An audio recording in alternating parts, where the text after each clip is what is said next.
Hola amigos, and welcome back to my YouTube channel. My name is Emma Bennet and I am the writer of 7 contemporary romance novels and 1 children's picture book. Today I am going to be talking to you about one of the hardest parts of being a writer, and that is getting rejected.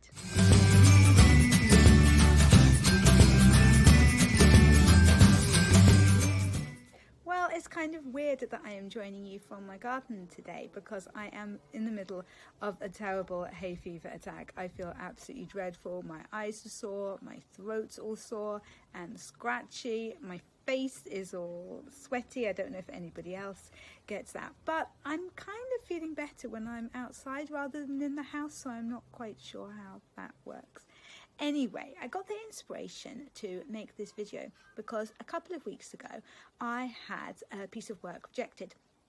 I had sent off a short piece, I think it was about 2,000 words long, to an open call for an anthology, and I thought the anthology sounded really cool and I had a great idea for a story. It was a non-fiction piece which was really fun to write because I don't usually write non-fiction, and it was about my mum. My mum was a model in the 60s, 70s and 80s, and she was discovered when she worked in a very famous shop in London called Bieber. She was a Bieber girl, one of the sales assistants there, and well, there's quite a long story. I wrote it up. It's a great story. She ended up being signed for the agency Models 1. And like I say, I really enjoyed writing the story and I sent it off, and I was very hopeful because I thought it was quite original. I hoped that it was well written. But unfortunately, a couple of months later, I heard back that it hadn't been chosen, and I was really disappointed. Looking back now, it was probably to do with the fact that the anthology was being published in America, and maybe some of the references that I made as a British person, and with the piece being set in London in the 1960s, wouldn't maybe ring true for American readers. At least that's what I think it probably was. But the thing is, I reckon all writers must have to deal with rejection at some point. There really can't be a writer who's put their work out there and hasn't had at least some of it rejected at some point. I mean, most famously, J.K. Rowling had the Harry Potter series rejected 12 times before it was taken on by Bloomsbury. There were all sorts of other stories from authors that went on to sell millions and millions of books, but were rejected for one reason or another. But that doesn't really help us, does it? Because we still feel really bad when it happens to us. The thing is, though, that you only get rejected if you put your work out there. So first of all, you have to have the guts to sit down and not only to write, but to complete a piece of writing to presumably a high standard, and then to put it out there, risking the rejection. Now that's something to be really proud of, I think. Anyway, I thought it might be helpful though to give a few tips that I've picked up along the way to help if you have had a piece of work rejected and if you are feeling a bit down. I was hoping that it would be 5 pieces of advice because 5's kind of a nice number. I'm afraid it's going to be 6. I do have notes and everything though, which is quite impressive for me. I don't usually have the notes. My first tip, if you've had a piece of work rejected, is to allow yourself to be sad about it. You will be disappointed, and that's okay. It's all right to feel that way. Just try not to wallow in it. I know that some authors actually set themselves kind of 24 hours or 48 hours that they are allowed to be sad and to dwell on it, and then they move on. That might not always be possible, but I think it's important to keep busy and to try and think about other things and not to get dragged down into feeling bad about the fact that your work was rejected. My second tip is not to take it too personally. It isn't you personally that is being rejected.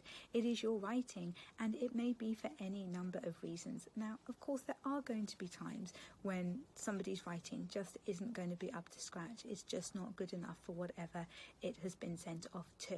But often it's more likely to be something like that it's not right for that publisher or for that agent. It's not something that they're looking to add to their list. Maybe they've already got enough of that kind of genre and they just can't take on any more. They don't have the resources to do that. Tip number 3 is to make use of useful criticism. Now, the first thing that you need to make sure, though, is that it is useful criticism and not useless criticism. Anything that's overly negative and makes you feel bad about yourself is too personal. Like, I don't think a publisher would ever say this, but if they did say something like, you are never going to be good enough to be published, well, that's not constructive criticism, that's not useful, that's completely useless criticism. Set that aside, try to pay no heed to it. But if you actually get some useful criticism given to you, this can be incredibly helpful. Now, often when publishers and agents in particular are responding to submissions, they have so many that they're not able to give any criticism. They just have to send out the standard letter. So actually, when you do get criticism sent to you by one of them, that's a really good sign.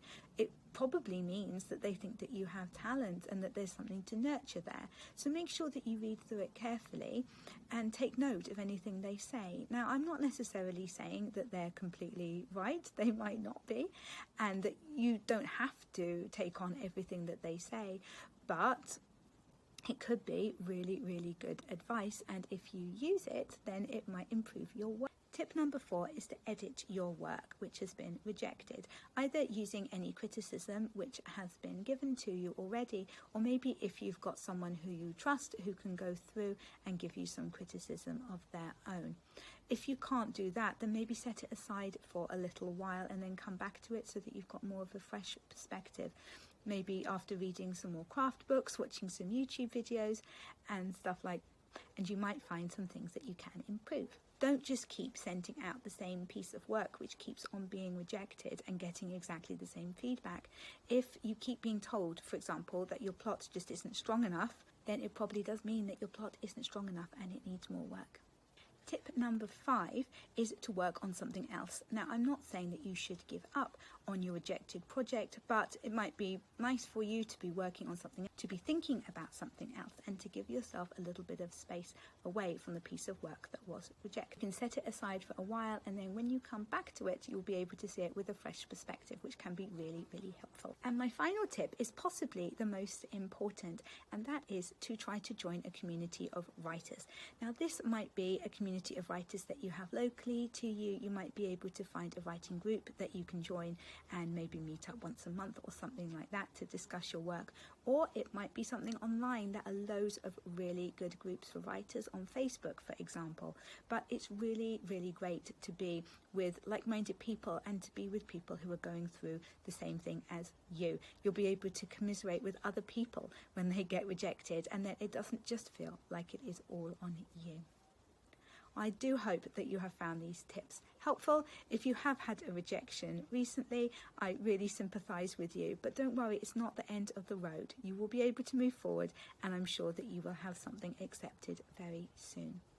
If you enjoy this kind of video, please consider subscribing to my channel and booping that notification bell so that YouTube will let you know every time I have a new video available. And if you could like this video, that would also be really helpful.